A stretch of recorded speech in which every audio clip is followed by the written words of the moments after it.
Mohamed Salah arrived at an exclusive VIP event expecting nothing but a night of celebration. But instead of red carpets and warm welcomes, he was met with cold stares and an unexpected humiliation. Rejected, disrespected, told he didn't belong. But what happened next? No one saw it coming. Stay with us until the end because this story will change the way you see true greatness. Mohamed Salah sat in his quiet living room, a cup of tea resting between his hands as the soft hum of the city drifted in through the open window. His phone buzzed beside him, breaking the peaceful moment. He glanced at the screen. Karim. His agent never called without reason. Salah answered, his voice calm. "Big news," Karim said without preamble, his excitement buzzing through the phone. "You just got invited to the event of the year." Salah raised an eyebrow, leaning back in his chair. "What event?" Karim chuckled. "The Global Elite Gala." Silence stretched between them for a moment. Salah knew the name. Everyone did. It wasn't just another gathering, it was the event where the world's most powerful figures, athletes, billionaires, Hollywood icons, rubbed shoulders, exchanged handshakes, and made deals behind closed doors. An invitation alone was considered a stamp of status. Salah sighed, already feeling the weight of expectations. "Why me?" Karim exhaled sharply. "Are you serious? You're one of the biggest athletes on the planet, Mo. Your name is global. They should have invited you years ago." Salah wasn't convinced. He had never cared for high society, never needed rooms filled with silk ties and flashing cameras to prove his worth. He belonged on the pitch, with his team, with his people. But this wasn't just about him. "They want me there?" he asked finally. Karim hesitated before responding, carefully choosing his words. "Look, I won't lie to you. The guest list, it's curated, handpicked. Some people will be thrilled to see you, others will tolerate you." Salah understood. He wasn't naive. He had seen it before. How footballers, even the greatest ones, were sometimes treated as entertainment rather than equals. Not all doors opened the same way for everyone. "And you think I should go?" he asked, his voice steady. "I think you should show them why they were wrong to hesitate." Salah let the words settle in. He wasn't interested in status and proving himself to people who had already formed their opinions. But he knew what he represented. He wasn't just Mohamed Salah, the footballer. He was a symbol, a story, a reminder that greatness wasn't reserved for those born into wealth. "Fine," he said at last. "I'll go." Karim's relief was audible. "Good. The world needs to see you in that room." But what neither of them knew was that the world was about to see something very different. The black car glided to a stop outside the towering venue, its sleek exterior reflecting the golden lights that illuminated the grand entrance. Mohamed Salah sat still for a moment, adjusting the cuffs of his simple yet sharp suit. He never dressed to impress, never needed to. But tonight wasn't about comfort. It was about presence. The driver opened the door, and as Salah stepped out, the world inside the velvet ropes shifted. Photographers poised their cameras, flashes igniting the air. A few journalists whispered his name, their voices hushed compared to the frenzy reserved for Hollywood icons and billionaires. The carpet beneath his feet was deep crimson, the chandeliers above shimmering like constellations trapped in crystal. Everything about this place screamed exclusivity. Salah walked forward, his stride steady, unreadable. He wasn't new to crowds, to attention. But there was something different here. Something colder. Some guests turned at the sight of him, their faces lighting up with recognition. A few murmured greetings, extending polite handshakes. But others barely looked his way, their eyes skimming over him as if he were just another guest, not someone whose name echoed in stadiums across the world. He noticed it immediately. The subtle shifts in posture, the forced smiles. The way some conversations continued uninterrupted as he passed, as if he wasn't worth the break in dialogue. In their world, he was just an athlete, not an empire builder, not a kingmaker, not one of them. From across the room, a well-known businessman, someone Salah had seen in headlines for years, gave him a glance, then turned back to his conversation without a second thought. No nod, no acknowledgement. The realization settled in like a slow, creeping wave. He wasn't unwelcome. But he wasn't exactly wanted either. The entrance to the reception area was framed by towering marble columns, the kind that made ordinary people feel small. Beyond them, the elite mingled effortlessly, champagne flutes in hand, laughter weaving through the air like a melody only they understood. Mohamed Salah approached the check-in table, his steps measured, his expression composed. He had done this before, walked into rooms where he wasn't expected to belong. The man at the table, sharp in his tailored suit, barely glanced up at first. His pen moved smoothly across the guest list, his practiced smile ready for the next high-profile name. But when Salah gave his, that pen stilled. The man's brows knitted together, his eyes darting to the list before flicking back up to Salah. "Mohamed Salah, you said?" Salah nodded. The man hesitated, scanning the page again, flipping a second one as if the name might have disappeared between the lines. Around them, the murmurs started. Soft at first, but growing. A few nearby guests exchanged amused glances, their smirks barely concealed. "Are you sure you're on the list?" the man asked, his voice polite but laced with doubt. Salah could feel the weight of the eyes on him now. He had felt it before, on the pitch, in press conferences, in places where people silently questioned if he had earned his seat at the table. "Yes," he said evenly. "I was invited." The man gave a thin-lipped smile, one that didn't quite reach his eyes. Of course," he murmured, scanning once more before finally, reluctantly nodding. "There you are." The moment passed, but the message had already been sent. Salah wasn't just being checked in, he was being checked. The grand hall was a masterpiece of opulence, gold-trimmed walls, crystal chandeliers hanging like frozen fireworks, the murmur of wealth filling the air like an invisible current. Mohamed Salah moved through it with quiet confidence, his presence noticeable but not fully welcomed. Conversations flowed around him, effortless and exclusive, like tightly woven circles that had no room for new threads. He tried. A nod here, a polite smile there, but the responses were lukewarm at best. Acknowledgments without engagement. A glance before a dismissive turn. Some recognized him instantly, but their reactions varied.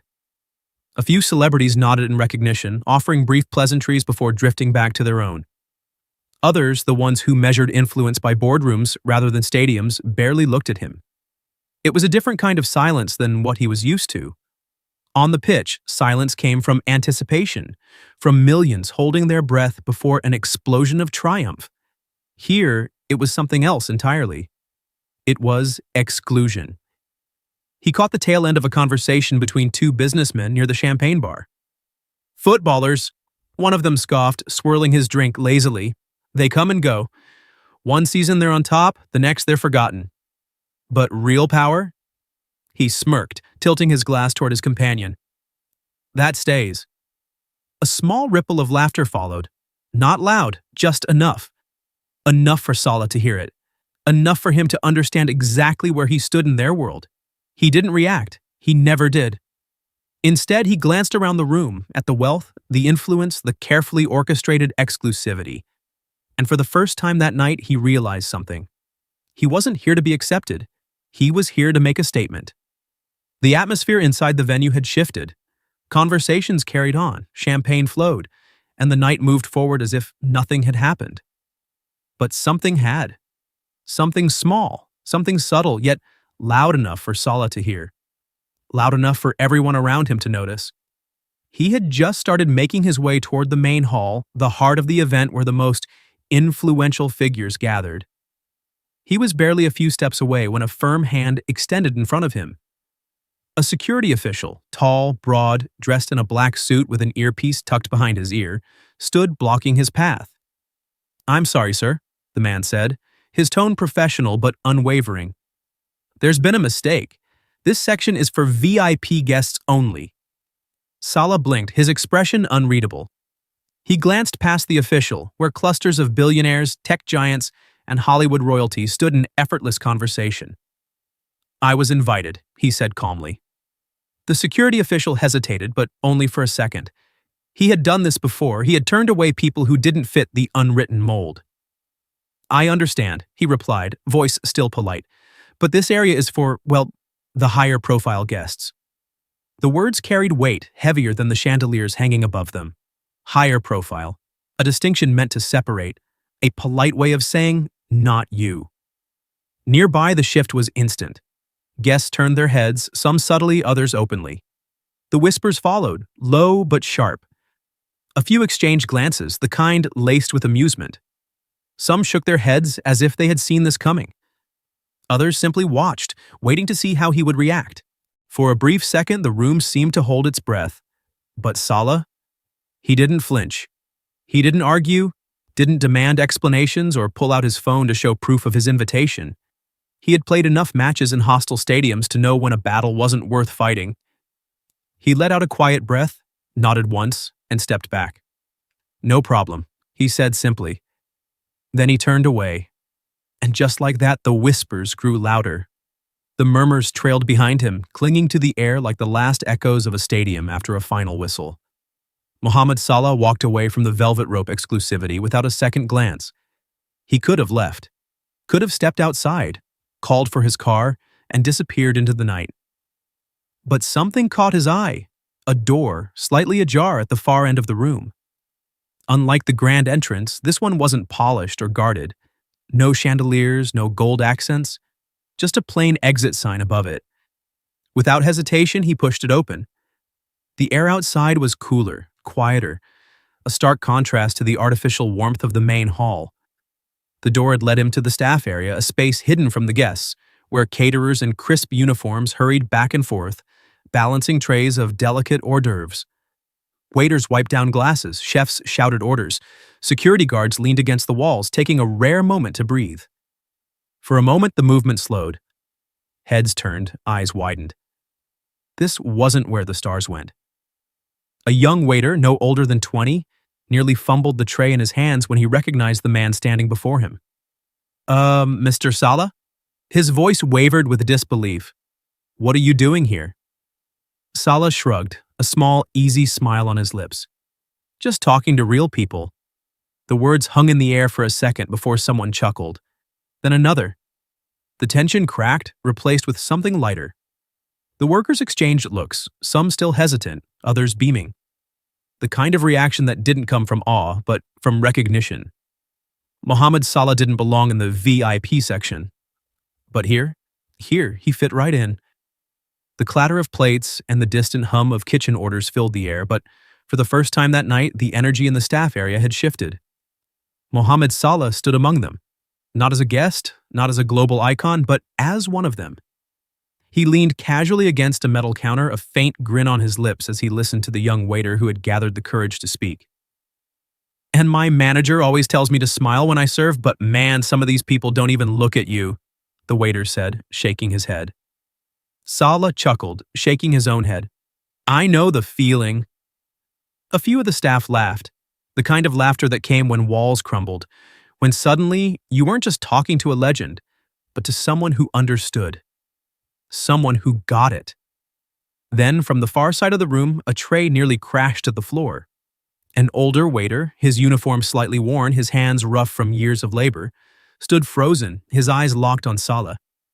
His fingers trembled as he caught the tray just in time, his breath coming short. "You're my hero," he whispered, his voice thick with emotion. His accent. Egyptian. Salah's smile softened. He stepped forward and clasped the man's hand firmly, shaking it with a sincerity that silenced the room. "And you," Salah said, his voice steady, "are mine." The moment could have ended there. A polite exchange, a picture, a few kind words before Salah left. But he didn't. Instead, he turned to the staff, his eyes scanning the faces before him. "What about you?" he asked, looking at one of the dishwashers. "How long have you been working here?" The man blinked, surprised. He glanced around as if expecting someone else to be the focus of the conversation.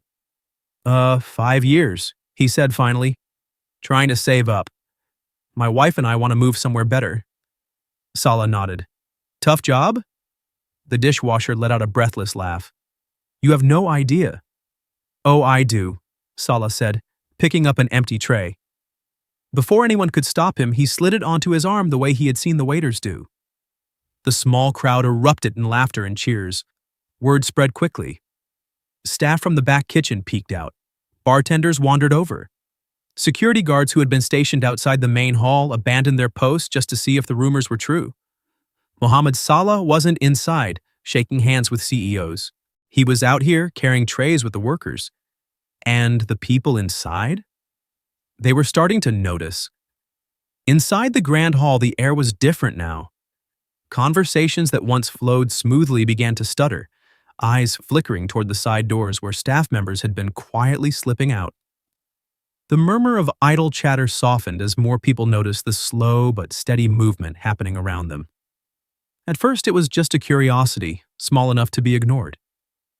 A few executives glanced toward the exit, brows furrowing as they spotted employees leaving their posts, drawn to something beyond the velvet ropes. A well-known actress in an emerald gown leaned toward her companion. "What's going on out there?" Her companion, a billionaire tech investor, barely spared a glance. "Probably nothing." But then another guest left, and another. The energy in the room shifted. The carefully curated balance of power and prestige wavered, like a script beginning to go off course. One of the event organizers, an older gentleman with silver hair and an ever-present air of control, finally turned to a security guard. "Go check what's happening," he said, his voice tight. The guard pushed through the doors. Seconds later, he returned. His face gave away nothing, but his hesitation did. "It's Mohamed Salah," he said. "He's with the staff." Silence rippled through the nearby guests. "With the staff?" The organizer's voice held disbelief, as if the words didn't quite make sense together. The guard nodded. A few people moved toward the exit, drawn by sheer intrigue. They stepped outside, expecting to find something absurd, something that would explain why an international football star had chosen a back alley over a ballroom. Instead, they found Salah laughing, surrounded by waiters and security personnel. They found him helping a young bartender balance a tray, shaking hands with the dishwashers, listening, really listening, to a kitchen worker as she told a story. It was different. Some scoffed. A CEO in a sharp tuxedo smirked, shaking his head. "Of course," he muttered to no one in particular. "Athletes love a dramatic moment." But others, they stayed. A model in a sapphire dress lingered in the doorway, her curiosity outweighing her need to remain in the inner circle. A famous athlete, someone Salah had played against before, stepped out, watching the scene unfold with quiet interest. And then something unexpected happened. One by one, a few of them started joining him. The weight of the moment hung in the air, stretching between the velvet ropes and the unguarded space where Mohamed Salah stood. The laughter of staff and the easy warmth of conversation contrasted sharply with the hollow luxury of the event inside. The grand hall, once the center of the night, now felt like an afterthought. The real energy, the real presence, was out here. Then, the first one stepped forward. She was an A-list actress, the kind whose face was recognized in every corner of the world, draped in a dress that shimmered under the soft lights. But in this moment, none of that seemed to matter. She walked toward Salah, curiosity flickering in her eyes, her usual carefully composed demeanor slipping just slightly. "You'd rather be out here than inside?" she asked, tilting her head. Salah, ever calm, gave a small smile. "Depends on what you think inside means." The words made her pause, something about them settling deeper than she expected. A second later, she let out a quiet laugh, shaking her head. Without another word, she stepped fully into the gathering, no longer just observing, but part of it. Another figure followed. This time, it was a fellow athlete, someone Salah had competed against in the past, known for his larger-than-life personality. He leaned against a table, watching Salah with amusement. "You always have to do things differently, huh?" Salah shrugged. "I just go where the real conversations are." A few chuckles rippled through the staff. Then, a well-known entrepreneur, one of those men whose wealth was almost mythical, stepped through the doorway. He surveyed the scene, arms crossed, as if trying to decide whether this was worth his time. But then he saw something. Not just the people, but the way Salah stood among them. Equal.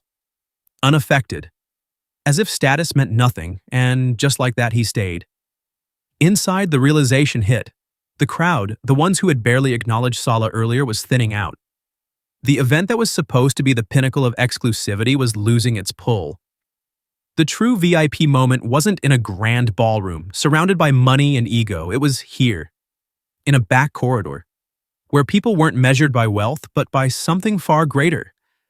And at the center of it all, not as a celebrity, not as an icon, but as a man who never needed a velvet rope to prove his worth, stood Mohamed Salah. The night had unraveled in a way no one had expected. The grandeur of the event, the carefully planned moments of exclusivity, the invisible walls separating the powerful from the ordinary, it had all been overshadowed by something simpler. Something real. Mohamed Salah stood among the workers, the waitstaff, the people who had spent the evening unnoticed, carrying trays past conversations that never included them. And yet here, this was where the true celebration had happened. No pretense, no hierarchy, just people sharing a moment that wasn't scripted or staged. But the night was ending. Salah glanced toward the main hall where the glittering chandeliers still hung untouched, where the ones who had dismissed him were likely still clinking glasses, unaware of what they had missed. The thought didn't bother him. He had never needed validation from those rooms.